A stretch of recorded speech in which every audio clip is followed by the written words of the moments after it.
10年前只可以透過人哋條片望得到，今日終於俾我親眼見到你啦！哇！記錄我炒股環遊世界，今日去鑽石海灘。一朝早就執定嘢搭車過去，以前睇 IG 望咗好多次，今日終於可以親身嚟到。一粒粒鑲喺黑沙灘上面嘅巨大鑽石，真係好靚。鑽石沙灘呢個名真係實至名歸。好重。喺呢度求婚嘅話，應該都幾浪漫。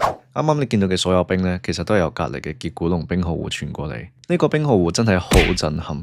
藍白色一片，好似入咗冰雪世界咁。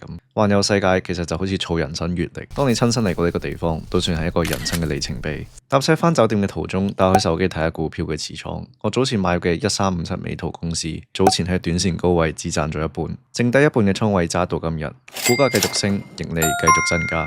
搭車返到酒店，喺酒店出邊竟然俾我遇到呢啲可愛嘅冰島馬。大家知唔知平均每3個冰島人呢就有一隻冰島馬？你有冇興趣養返隻啊？